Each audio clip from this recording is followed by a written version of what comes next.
Hi friends, welcome to Sri IT Hub. In this video of Core Java Programming, we are going to discuss the following topic: dynamic binding in Java program. So what is this dynamic binding? So first of all, we'll understand binding. Binding means connecting a method call to a method body in Java program. So whenever we call a particular method, it has to go to the method definition and execute the body of the method. So this connectivity between method call and method definition is known as binding in Java program. So basically we have two types of binding in Java program: static binding, which is also known as early binding or compilation time binding. Second one, late binding or dynamic binding or runtime binding. So our concern is, what is this dynamic binding? So dynamic binding means when type of the object for executing a particular method in a Java program is determined at runtime or execution time, then it is called as dynamic binding. So this concept of dynamic binding is mainly related to inheritance with overriding mechanism. Okay, so we should have inheritance with overriding mechanism, and we should also have subclass object reference in base class object reference variable using upcasting process. So let us take a small example for this. Class A, which is a base class, class B extends a subclass. So program execution starts with main method.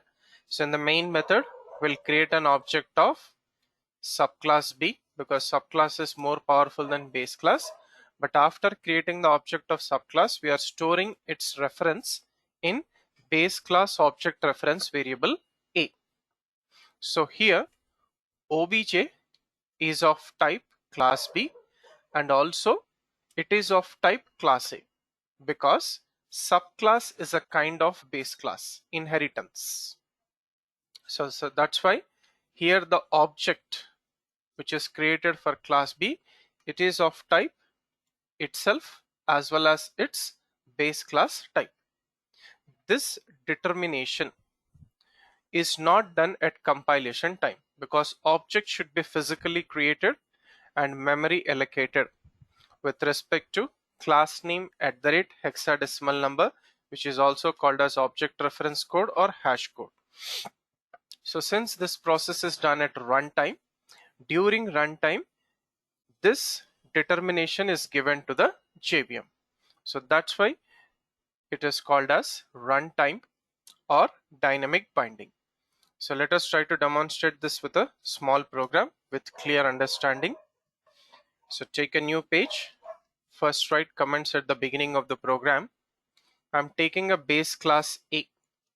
So this is base class A in which I'm taking M1 method and I'm printing a message here. M1 method of base class A. Next I'm taking subclass B extends A. So this is our subclass B. In subclass B, we are redefining M1 method.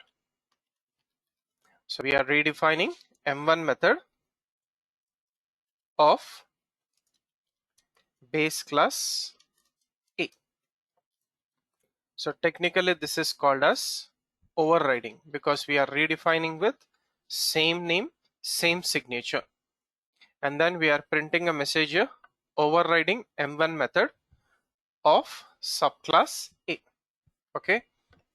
Now program execution starts with main class with main method.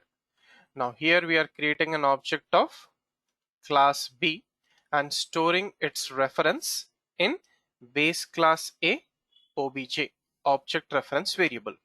So during compilation time, the compiler does not know. Okay, if you call obj.m1, the compiler does not know which method should be called for M1, base class M1 or subclass M1, because it is available in base class as well as subclass. So here obj is of type class B, which is itself, and also it is of type base class A, because subclass is a kind of base class. So that is the reason why during compilation time, when you say obj.m1, compiler does not know. But during execution time, when the actual object is created, new B, okay, right? So when you say new B, and if you print system.out.println obj, let's see what it will print. It will print the object reference code. Okay, this object reference code will be class name @hexadecimal number, unique identification of a object. So during execution time, it understands that this is the specific object of subclass B. And when we say obj.m1, it will understand that yes, this is subclass B object.m1 method, and it will call subclass M1 method, which is overriding M1 method in subclass A. Okay, right. So let us compile this program. Open the command prompt, go to your working directory, and then compile the program. Java C, Java dynamic binding example1.java. So no error, and then run it. So if you see here, the object reference code is B @hexadecimal number, which is unique identification of an object. So this object belongs to class B, and this is created during execution time or runtime. Hence binding is done during runtime. So during runtime, when you say obj.m1, it will go to subclass A overriding M1 method. Right. So we can also verify this. What is the type of obj? So obj instance of class B, true.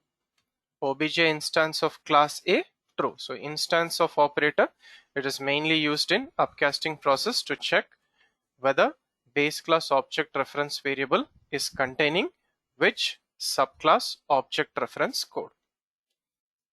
So it works in inheritance process. So recompile, and then no error, run it. So true, true. So obj is instance of class B as well as it is instance of class A. But this binding of M1 method with obj is done during runtime, but not during compilation time. So that is what we call it as dynamic binding. So that is what is all about dynamic binding in Java program.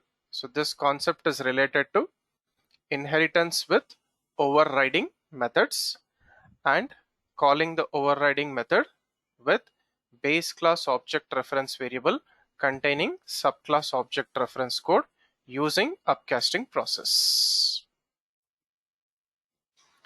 Thank you for watching this video. Do like, comment, and share this video, and also subscribe to the YouTube channel Sri Sai IT Hub. Have a nice day.